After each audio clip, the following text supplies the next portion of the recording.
everyone. We are here at a very interesting session of PFN. This is a tech talk that covers e-commerce blueprint and how financial services can actually mold the sector. E-commerce numbers we know in Pakistan, it's projected to reach $7.7 billion in revenue this year. That's a huge number. And there's the compound annual growth rate till 2025 is assumed to be 6%. And this number will grow up to over $9 billion by 2025. And while we're actually talking about e-commerce in Pakistan, the first name that comes to our mind is that of Daraz. Daraz happens to be the largest e-commerce platform in Pakistan with 20 million users, 35,000 sellers, and a market share of over 35%. And this huge giant is being propelled by none other than Ehsan Saya here, who's joining me today, and I'm actually really excited to be in conversation with him today. So Ehsan, I'm really glad. Welcome to this talk. There's so much that I want to learn from you. So I think today, this conversation, let's try to see what e-commerce is all about in Pakistan and what Daraz is doing, and where can we head this sector to. So you came to Pakistan about 4 years back. Yeah, 4 years. How has that been? Are there any regrets? How is that experience? Alhamdulillah, it's been great. I don't think I've never lived in Pakistan, so there was no coming back to Pakistan. There's this. I came back to Pakistan. There was no coming back. It was just coming for the first time. So I've only in my adult life I've never lived here. But Alhamdulillah, I think it's been an easy journey. I think every place has pros and cons. I've moved around a lot in my younger days, so it's not too difficult for me to make friends or sort of acclimatize myself to different cultures and environments. And I think part of it is that you have to have a positive mindset. So if you only look at कि बिजली नहीं है, पानी नहीं है, ये मसले, then it also can become difficult. And I think if you look at the goods, there's a lot of goods. So you just have to take it in stride. And it's been a lot of fun, working at Daraz, and we're building an awesome company with a great culture. So it's a lot of fun being here every day. That's lovely, and we're lucky to have a platform like Daraz, and how you've actually brought it to this. So everyone in my home actually uses Daraz. I've actually seen, my khala and my mother. Those are people who just can't buy without feeling. Yeah. And now, I was in Lahore a month back, and my khala is like, I have to order from Daraz, just help me make a payment. So that's the point that I actually want to discuss. She's like, help me make the payment. I'm like, okay, now this is where you get stuck. Yeah. Now, talking about payments, this is actually the area which is the most, I think, important and alarming area now that we're talking about payments and e-commerce. And I was just going through the payment system review for March, this previous quarter, and the numbers indicate, you see 9 million transactions in e-commerce. That's about 27 billion rupees, and then you talk about the e-commerce transaction on cards. That's another 65 billion rupees. So there's a lot of activity happening, but unfortunately, cash on delivery still seems to be the most prevalent means of payment for e-commerce. Whether it's the convenience of cash, or we talk about cash still being cheaper than digital. There's so many issues around converting that journey to digital. So I'd like to hear from you. Why do you think digital payments are so important for e-commerce, and what more needs to be done to just solve for this conundrum of cash versus digital? Yeah, no, it's a very good question. I think if you really dissect the challenges of e-commerce, you can break them down to sort of three big buckets. One, like you rightfully pointed out, is payments. Second is logistics, and third is general sort of customer trust. And when you look at the payments leg, the reason it's super important in e-commerce is because if you look at an order which has been paid for through digital methods, so if your khala had paid through her credit card or wallet, the chances of her accepting that package are a lot higher. There wouldn't be this "मैं घर पे नहीं हूँ तो कल आ जाना." This kal aa jana is a very expensive journey back. So when you look at the failure rates on cash on delivery, they're significantly higher. They're anywhere between, I think, 14 to 16%, whereas the failure percentage or failure rate on on digitally paid orders is about 1%. So it's very minimal, and I think that has a huge impact on the customer experience as well. Now, the other side of that is that the accessibility of digital payments is just not the same, right? We have, I think, about 1.7 million credit cards. There's and that's not even individuals, right? That's just the cards, and you have individuals who have 2, 3, 4 cards. So very small amount of people that have credit cards out of 220 million people. You have, I think, 30 million or so bank accounts. The numbers really material.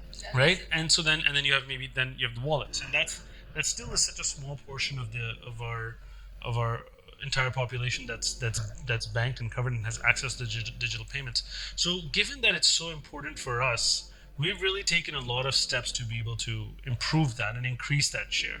So we work with it's been fundamentally built on two things. One is education. So when I say education, is that one, I should know that actually if I have a card, I can use it on online. I can use it on Daraz, Foodpanda, IKEA, anywhere. I can transact with it. So, and a lot of people don't even know that, right? So educating individuals that, look, you can actually use this card. And second, that it's actually safe. It's also convenient. So now when we start dissecting these elements, they come with like this massive amounts of issue in each. So when I look at convenience, then the next thing that comes to my mind is, for example, refunds.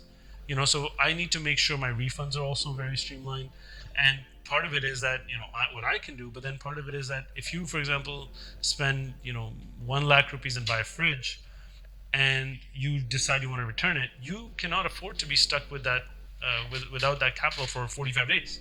If it takes 45 days for your returns to be processed, so there's what you very eloquently put is that really making digital payments cheaper, whether it's monetarily cheaper or convenience-wise cheaper, it has to be more attractive.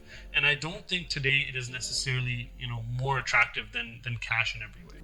Absolutely. So we're actually working on launching Zood in Pakistan, and we've been working with the payment gateways here, and you see the MDRs, the average MDR is around 2.5%, and then you see issues of tax, and then there's cashbacks. It's quite a messy area, unfortunately. There's so much going on here. It's not even straightforward for practitioners like ourselves. So I think there's so much to be done. And I was having this conversation with you yesterday about the tax incentives on digital. It's you see in Punjab, for example, where restaurants are now being incentivized to accept digital payments. Well, that really can be done for any industry if there is the willingness to do it. Unfortunately, I think there's so much more that needs to be done here. Yes.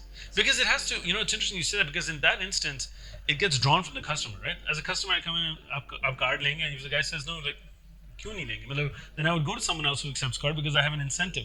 And when the customer pushes for it, the vendor or merchant will automatically, will give them that option. Whereas right now, if the customer has no, so I think that it needs to be a 360 attack. One is on the taxation side. Second, as you rightfully pointed out, is on the pricing side. The pricing has to be attractive, that it's not punitive for vendors, right? And then third is on the convenience side. Like I said, really working to make sure that experience is super easy and smooth, and one that a customer says, yeah, I actually prefer paying through digital methods over cash. Well, absolutely. So I think there's so much to be done, and I think this is an area where a lot of policy changes are required. I think we'll come to policy changes a little later, but I think speaking of payments, another very interesting area or mode of payment now is BnPL, buy now pay later, as we call it. And we do see that ours is actually providing easy monthly installments, EMI, but that through banks, and that too only to the credit card customers. So that's interesting. I really would want to know how that's working. But we recently heard that Coco, which is a sister concern of the Raz, is now launching in Pakistan. So just I'd like you to touch upon how your experience with banks has been on that EMI, and how do you see Coco coming in and propelling sales for the Raz? How is that looking like? So I think maybe I'll answer the propelling sales, because I think it covers both EMI and BnPL. Now the reason it becomes attractive is that as purchasing power reduces, our desires for those products don't necessarily correlate and reduce at the at the same rate. So I may still need a fridge. The price of the fridge has gone up, but I need to buy it. I need a fridge, right? So though there's been a shift from wants to needs, I still need to buy those products, and they're expensive. So now consumers are opting for methods that they can break down the payments and ones that they can make it affordable. Which is why it's interesting when you look at EMI. I don't think EMI on Daraz is the most convenient experience. I would say 7 days to actually get the plan approved. Who's going to wait for 7 days? It's not an experience where I would say that this is very easy for the customer, and there are a lot of reasons for that. It's that there's a lot of the digitization that we need from the banks to be able to do that is not present currently. So now let's accept that if it's not a super easy experience, then maybe it shouldn't be doing well. But it actually is. It's a big chunk of the prepayment share. And the reason it's a big chunk is that because there's customers that want to make it easy for them. They're willing to. I think it's about 30-ish%. I think it's about that amount. 30% Of the prepayment share. Yeah, the prepayment amount. And COD would be something like 90%? No, COD actually from a value perspective on Daraz is about 45% actually. That's pretty decent. But you should look at it in two ways. One is on a value basis, but one is also on a order basis. So on an order basis, actually, cash on delivery is about 65%. Because naturally what happens is more expensive products are bought on credit cards and debit cards because of the discounting schemes. So, generally an order basis is more relevant to look at rather than just looking at it on GMV basis. So it would be something like 35% if it's that's prepaid, the 40% of that. So that's about 12% is approximately EMI. Okay. Yeah, I think it's approximately that, if I'm not wrong. But the point being that it's a super easy. I mean, even though it's difficult for customers, it's something that they gravitate towards. So now comes in sort of the BnPL solution. Right? It caters to a similar issue in many ways, is breaking down payments and making it easy to be able to purchase certain things that may not be easy for me to pay outright. What the advantage that I think we really have at Daraz is we have an abundance of data. Right? Like you said, we have 20 million users visiting the platform on a monthly basis, which is the fourth largest platform in the country now, alhamdulillah. So now we have a lot of this data that we can look at the customers and start really, targeting which customers should have it. Because to be honest with you, I think one of the biggest downsides of BnPL in Pakistan is that it's very easy to just borrow money and then run away to some far-flung area. And so it's there's the credit worthiness. There's no necessarily way of having checks and balances on the credit worthiness of an individual. So it becomes a little bit more challenging to have the data to be able to provide financing, and then have not necessarily a physical collateral, but some sort of accountability for it.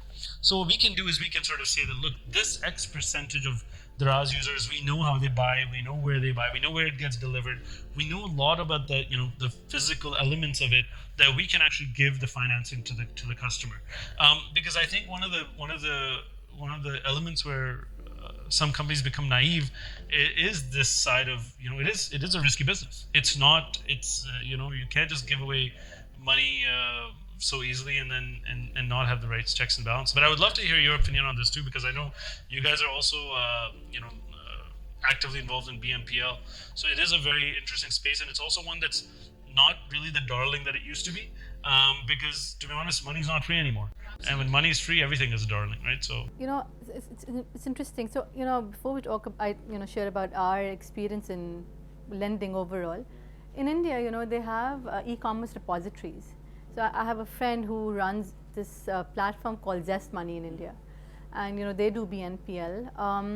And she was mentioning that they have actual e-commerce repositories that have data that's fed into it, and that's something that actually helps them.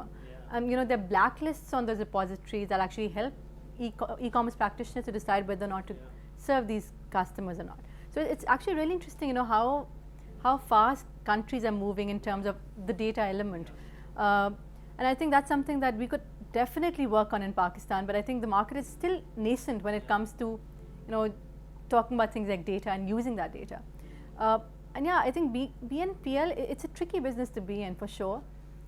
One important thing to understand in BnPL is that, you're actually lending against the product. While the customer's credit worthiness is important, it's also the product against which that lending is being done. So, we at Zoo would actually rate the product as well, within our credit scoring systems to see what the, areas such as electronics, for example, there's high chances of fraud because the resellability is very high. So we're very particular about which kind of products we actually do BnPL against also. That's an art and a science, so I'd be happy to discuss details on that. So there's a lot going on there. But, I think I'm actually looking forward to see how Coco operates, with BnPL in Pakistan. We've seen, around the world how BnPL is not really, well, you see companies that are crashing because of, particularly the areas of default, and also how seller cash cycles are working. So it is a tricky area to be in. And, talking about that, we've seen, well, I'm actually going to come on to the next topic, which is actually competition. And that's more so to do with someone like Amazon. Last year they announced, they're opening up the market to Pakistani sellers. And I was just reading up yesterday that Pakistan is amongst, the third country in terms of the number of sellers that Amazon onboarded, although it's still a very small number compared to the first two, which is the US and China. But still, it's above most of the other countries. Now, how do you see Amazon coming into Pakistan? For you, both on the customer acquisition side and the seller acquisition side, how do you think can manage competition there? Yeah, so I think right now the way Amazon is looking at it is having sellers in Pakistan.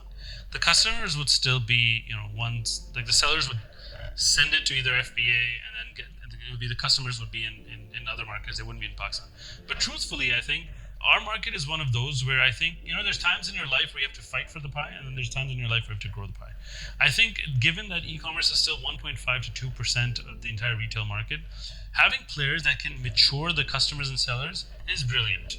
Because I would much rather other players and us split the money to do it rather than us having to do all of it. So I think there's a lot that sellers also learn. I mean, I look at the sellers on Daraz today versus 4 years ago. The maturity level is a world of a difference because they realize that how can I take this platform? How can I use it to make sure that I can uplift my life? Whereas 4 years ago, it was maybe not the same mindset. Maybe it was sort of just do something one time and take away the money and run with it. Whereas now the customer seller's mindset is very different. They've matured. They've graduated from Daraz University. They've learned a lot. And so I think when there's players, even you've seen niche players emerge in the grocery space, for example, which was excellent for it was not only for the business, but the ecosystem, because customers realize, how do I buy online? When I buy online, it's actually a good experience. It's very easy for me to order online. So then it's I think we're in that phase where more of these players that come in will evolve the space. And as all of them, to be honest, make experiences easier, then it also holds us to a higher standard, right? And vice versa. When we do things, it pushes other players to say, okay, well, if Daraz is doing it, that's sort of the benchmark, and now you have to do it. I'm really glad you say that, and that thought actually comes with a lot of maturity, because you've actually been here, you've seen the troughs and the highs in the industry.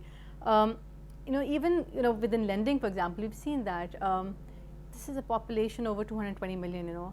One player cannot serve everyone, and when you have players who have the financial muscle to invest in awareness, like you said, and in training, and of course, providing services that you alone can't do, I think that helps the overall sector to grow.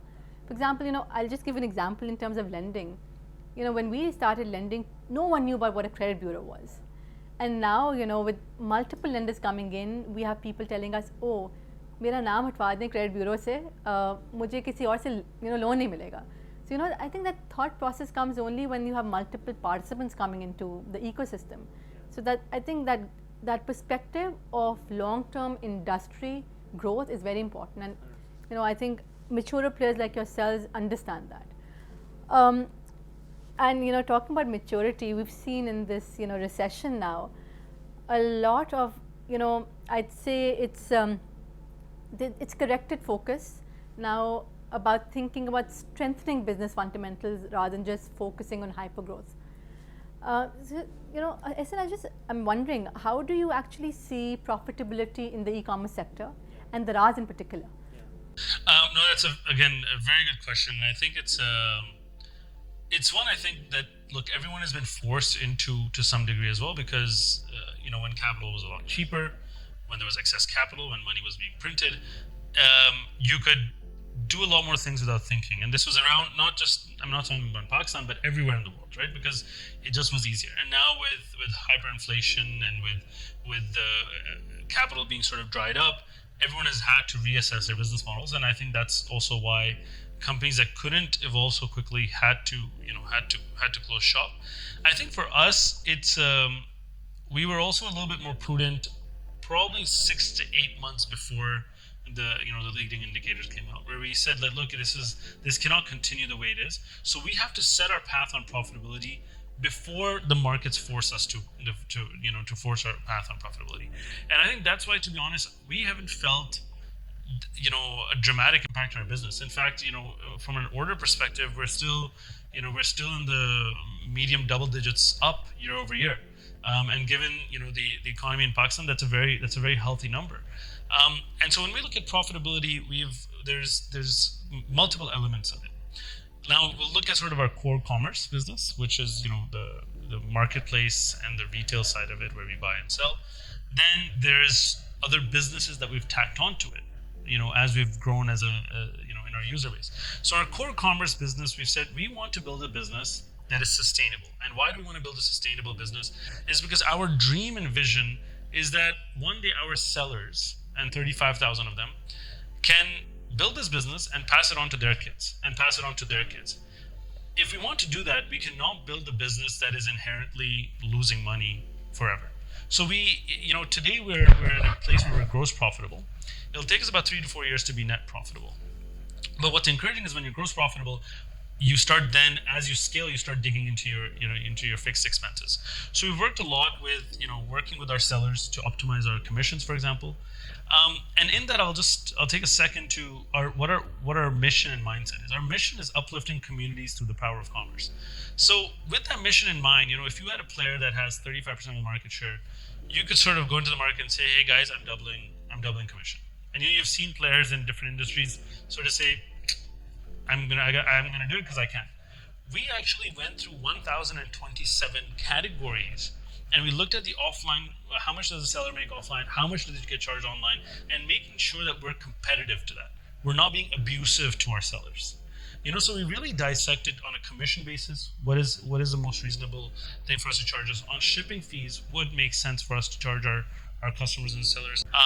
We have multiple sort of payment fees, and so we really looked at it holistically to make sure that it's not prohibitive for our consumers, and for our sellers it's not punitive, that they can still operate their businesses, grow their businesses, and then we really start focusing on the value-added services, right? So now we say, let's break it down into, so that's our core business, where we really try to increase the profitability on majority of the elements that touch that. Then we have our advertising. And the reason we're now, if you now Daraz, I guess, like you mentioned earlier, has about 20 million people on a monthly basis visiting it. So that's a lot of eyeballs, right? So we're now working with all our brands to be able to monetize the ads that we show people, right? So what does a person see? What banner do they see? What happens when they search? So that element also allows us to monetize and work towards profitability. And then third is the operations part of it, right? So when I said, the core commerce works very closely with our operations. So about 65% of the deliveries we do ourselves. The third element that we will start monetizing further is our operations. So, for example, if you're selling a product on Daraz, you can get it fulfilled by Daraz, placed it in our warehouses. So right now we're perfecting the processes on that, so we can make a seamless experience for our sellers, and then we will slowly start charging them to make so that we do their warehousing, they do the picking, packing, last mile, all of that, and make the customer experience easier. And essentially, they invest in a business, they give us the products, and we take care of bringing the order and getting it delivered. So fulfillment right now is covered by the RAS? Fulfillment, when we look at warehousing side, all of it is done by the RAS. Of course, sellers can still keep their products with them as well. They're paying for it? Or are they going They to? are paying for it, but they, we don't charge them sort of on day one. And the idea is that it should add enough value to the seller that they actually say that you should charge me on day one, because it makes a lot of sense. And I think we're working towards being able to do that, in the next calendar year. Oh, that's really exciting. That's a lot of areas. Yeah, there are a lot of areas, but I think they're also, when we think about profitability, they're all very linked, and they're also very fundamental to our business. We're not going and doing some random tangent business to make it profitable. We're just trying to be really, really good at the business we do. We're trying to really be good at making sure we negotiate from a commercial perspective as well with our sellers to make sure we get the best pricing to offer it to the customers, and we give them competitive things, but Daraz should not be known for just purely a discounting. Shouldn't come on Daraz just to buy on discount. You should buy, like your Kala, for example, had an element where it was convenient for her, right? So that you really sell on the convenience. It shouldn't just be कि मुझे आज discount मिला है तो मैं खरीदूंगा. बिल्कुल ऐसा ही है. So you're talking about the different areas that you guys are working on, and there's several, amongst which you mentioned fulfillment, warehousing, and now we heard earlier this year that Alibaba is launching 2 smart distribution centers in Karachi and Lahore. This is exciting. I was actually at one of the warehouses, someone's warehouse, and it was a great experience for me. And then I heard about Daraz opening up a smart distribution center. Now, how do you see that will actually add to your operations? Yeah. And I think a question mark that I have, I don't know how Daraz is actually thinking about it. How do you see the manual workforce being impacted by the smart distribution centers coming? Yeah, no, very good question on that. And I think, so one I will just correct you is Daraz has built the 2 smart distribution centers, not Alibaba. We partnered up with actually one of Alibaba's companies called China, which is their logistics arm, that helped us put this technology in place. And what the idea of this was, so last 11/11, it was, we had way more orders than we had planned, and we had traditionally and historically we had a manual sorting system. So someone would get the packet and say, "क्या इस packet में गुजरांवाला जाना है, जो गुजरांवाला की basket में आप डालो." वो गुजरांवाला जाता था, फिर बंदा देखता था, अच्छा गुजरांवाला में इस एरिया में जाना है, फिर वो उस पर. So you can't, when we look at scaling, this element was a bottleneck. And now, alhamdulillah, through the investment in the smart distribution centers in Karachi and Lahore, we're able to process over 1 million packages a day. So that is really what used to take us 4 or 5 days, we can do in less than a day. What used to result in errors, now there's about a 90% reduction in errors of the package, going to the right hub, and then eventually to the right customer. So it really allows us to be able to scale quickly. The funny thing with operations is that there's always a bottleneck, right? So we eliminated one bottleneck with solving for sorting, and I'm fingers crossed, confident that this 11/11 will result in one more bottleneck that we can add technology and we can innovate and try to solve for. Because I think like I said, after payments, logistics is an area which is a bit of a weakness in e-commerce in Pakistan. So we're really proud that we're investing in this space. We're really making sure that we are innovative, leading from the front, and doing things that are probably in this market. If people are holding on to capital, we're putting capital in. We're saying let's invest because we are optimistic about where the future will go, inshallah. Well, that's actually it's very exciting. Yet it's a tricky area also, because you're talking about e-commerce. There's a lot going on. You talk about payments in e-commerce, and then you talk about supply chain in e-commerce. On a policy level, there's so much more that needs to be done. We saw COVID bring in that momentum, and I don't know whether that momentum is still continuing. You could answer that better.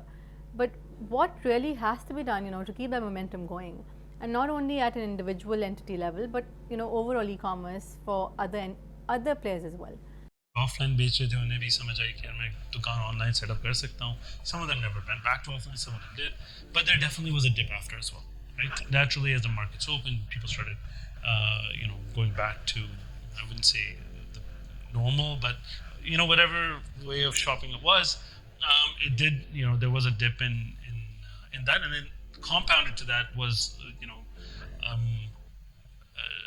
an economy that was struggling, right? So it really did really compound these elements of e-commerce, and then you saw players that were going out of business. So I think all of those did have an element that had a lot to do with sort of where the business went. I think on the policy side, there's a lot that from an individual company's perspective, but collectively, I think one of the struggles is that there's not as many formal e-commerce companies, right? So when I think about our biggest competitors, it's probably Facebook and WhatsApp groups or Instagram groups, right? So those are a big chunk of where the buying happens, and in those experiences, it can be poor. It can be at times poor because there's less accountability, right? If someone runs off with something, you don't have necessarily the same accountability. So then when a customer's experience is poor with online, they kind of say, "Jab online nahi khareedna hai, jab actual product dekh ke khareedna hai." So I think that element, as companies focus on the customer experience, then the ecosystem grows. On the policy side, I think there's two sides of this coin. One is that I think you have to look at this industry as one from a government perspective that is going to add an immense amount of jobs and SME empowerment in your economy, and not one that's going to give you tax revenue on day one. If you and the reason I say that is that one is a long-term view and one is a short-term view. If you sort of say, "God, मुझे tax collect करना है इस industry से," then your view is just how do I monetize the heck out of an industry before it can even get on off ground. And I think that is a mindset that's really the government has to take, is how do I make sure that I put in place policies that don't inhibit growth for this industry? How do I make sure that right now we let it grow, and then once it grows, then the amount of jobs and SME empowerment that this can do, along with the tax revenue it will give in the future, far outweighs what it can give today. I mean, there was a study done in India that one e-commerce seller creates between 3 to 5 jobs. Now, if you just look at our 35,000 network of live active sellers, that's anywhere between 100 to 150,000 jobs. That to me at least weighs a lot more than the tax revenue perhaps that you can create at the very nascent stage of this industry. So I think that's where part of it is just not getting too much into this focus of how do I just monetize this industry too quickly. Let it grow, invest in it, and it will come back and deliver its fair share of tax revenues, inshallah. Absolutely. I think there has to be much more a longer term vision here. And so I think that you actually just touched upon some very important points. There's tax, there's there's this element of employment, there's this element of how the SMEs come into play, and there's so much more where I think on a policy level changes can be brought in to support e-commerce. And you actually touched upon a very important point there, and I was actually going to ask you. You talked about WhatsApp Insta sellers. You mentioned they're more of competition for you.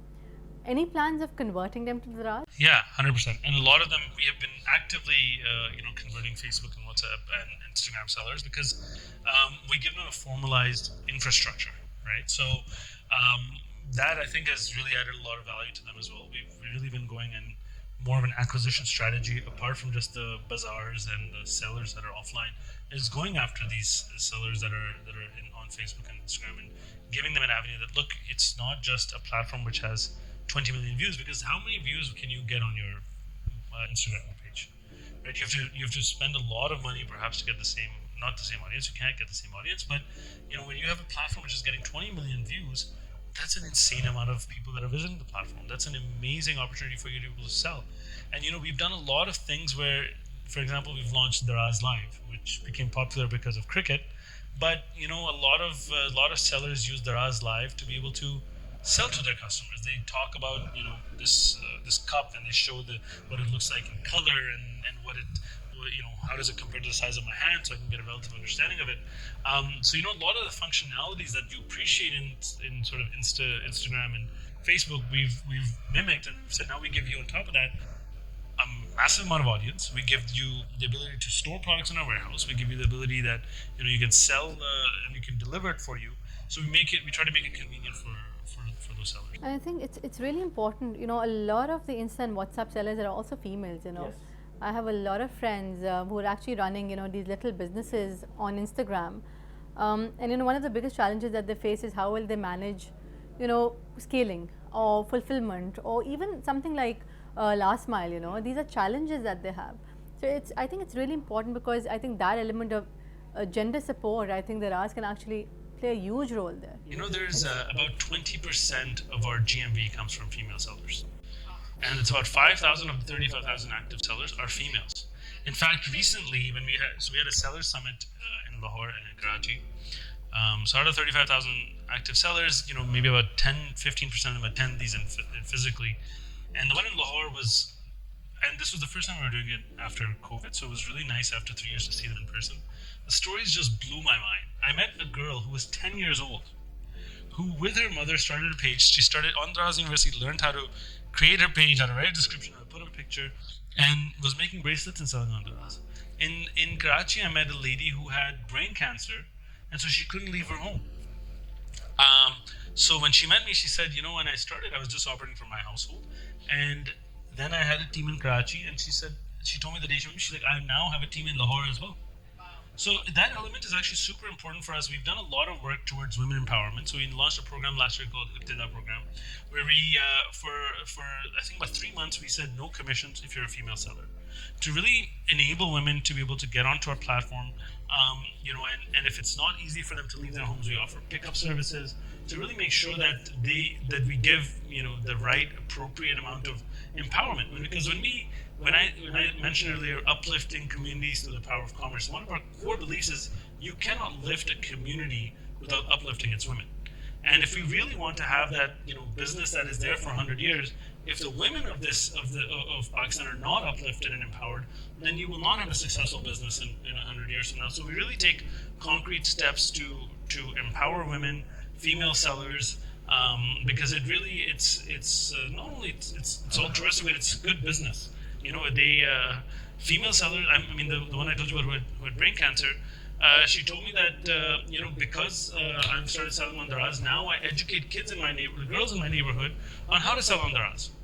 Now I don't know how many male sellers would go ahead and do the same. Female sellers will take out that element, and one of the things she said that was really interesting is she said, when God has blessed me, I want to give back to the community. And so it's a very powerful statement for someone to make, and then take the steps to be able to carry on our mission of uplifting communities. That's really refreshing to hear. So it really, it really makes it fun to work at a place like Daraz, because you really know that you are at the cusp of being able to, change the way commerce works in Pakistan, and have the potential to have a meaningful and positive impact on so many lives. That's super positive. I think in the best interest of time, we'll just try to wrap up the session. But something that I think everyone would want to hear is, what is the Raz's strategy for the year ahead? Yeah. What are you guys? What's up next?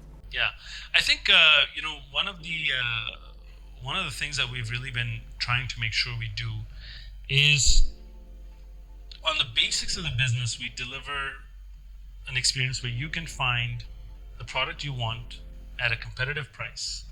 And when we look at that, one of the elements that's really been a shift is to make sure that we really start focusing on a category by category perspective to offer that experience to our customers. So the way you buy health and beauty is not going to be the same way you buy tools, right? You don't care if a wrench is of low quality or from what sort of seller, but you do care, some serum that you're going to put on your cheeks, right? That's going to matter to you. And so for example, recently delisted about, I think, 80% of the health and beauty products we had, because we wanted to make sure that we provided an authentic experience. So we're really going category by category to make sure that we're solving the way the customer should see that product, the way the experience they should have on site with that product, the way they should buy that product, and then eventually how should that product even be delivered, right? And that's one element of it. The second element that I think we're really trying to focus on is adding an element of discoverability that's important to our strategy. Is that Daraz should be a platform you want to visit every single day, and there was a time, and I would tell my team this 6 months ago too, is that I didn't want to go to Daraz every single day, because it was sort of, I would see a fridge, a TV, an AC, and then that was it. And now I actually genuinely enjoy going to the app, because I see campaigns that are about sports and outdoors, right? I love going camping. It'll show it'll show me a campaign on camping, right? So it really tries to look at things on a much more micro level, cater to things that are not just driven on delivering GMV and sales, but ones that increase our orders per active shopper and increase our retention. And when we look at increasing those two KPIs, it's very important to look at categories that are not just electronics. There was a time when Daraz was known just to sell mobile phones, right? And if you're like me, one day some truck will run over this mobile phone, and then I will say, okay, is it still manageable? And I will continue to use it until I cannot use it. Whereas if I buy a shirt, I will buy a shirt the following week. I will buy, maybe some health and beauty products the following week. I'll buy my groceries the following week. So that element of bringing the customer back more frequently is super important to our strategy. So make sure that we give them a good experience that and something that they can come back to. So this is really talking about data, how you're using data for segmentation, even value creation. Yeah. Well, that's interesting, So I think a lot of those people who are actually data scientists, I'm sure there are lots of jobs here. Yeah, there's always we always have lots of jobs, alhamdulillah, at Daraz. So please apply. Absolutely. So I think I'm really excited now about Yara 11 right around the corner. I know a lot of people who've already started filling up their carts. So how's that going? I see there's a lot of energy on the floor with 11. How do you guys manage it? I really don't know how you manage it. It's a really fun few months, and it's funny because every year we start planning it earlier and earlier, and I think this year it was like May or June we started planning it. I've been here 4 years, and I don't think I've seen ever the amount of preparation at this scale that we've done. We've added about 200,000 square feet of warehousing space just in the last 30 days to gear up for it. The smart distribution center is ready. I visited about 9 cities over 72 hours last week to visit all our heroes. That's on the operation side. Commercially, we have amazing deals with all the brands. We have a very good relationship with them, where it's not just about pricing, but the products that customers want to really buy. And then from a marketing perspective, we've really we've done a lot of new and creative things on online marketing and offline marketing. One thing that really makes me proud is that all of the teams within Daraz are working closer and closer than ever before, and there is truly a sense of purpose. And there's very little ego you'll find in the hustle bustle, because people really are driven by the mission, and we're very confident that the preparation, inshallah, will pay off. It's always a bit, one of the things I always tell people on 11/11, at least internally, is that something will happen that you don't expect. Whether it's good or bad, it's hard to know now, but whichever way it is, you have to make sure you stay calm and you really take it in stride and work with solving the customer's problem quickly mindset. And I'm confident that with all the great things that we've done, we have to control the inputs, work our hardest, and make sure that we really do the right planning preparation, and then just go out on the match day and play well. Lovely. Well, best of luck for Yara, and I'm sure you guys are going to just knock off the roof with the sale. You should definitely let your Kala know to continue purchasing. I'm going to be one of them as well. I'm actually one of those who actually before sleeping goes to the Raz to just stroll through. So I'm definitely going. Did you always do that, or is it more? How do you find them? I think it's been more recent, and it's been actually triggered by a lot of other platforms other than the Raz that I started. But now I think the Raz definitely it's a local platform. It makes it much easier to order and to get the orders in time. So definitely more easy. Good, glad to hear. So I'm really happy for you guys. Wish you all the best. With not only this November, the months ahead, and I hope your vision and your strategy pays off just the way you want it to. So yeah, I think that's it from us today, and I'm definitely going to catch you up for a lot of other insights that I want. Very nice speaking with you. Thank you very much for having me. Likewise.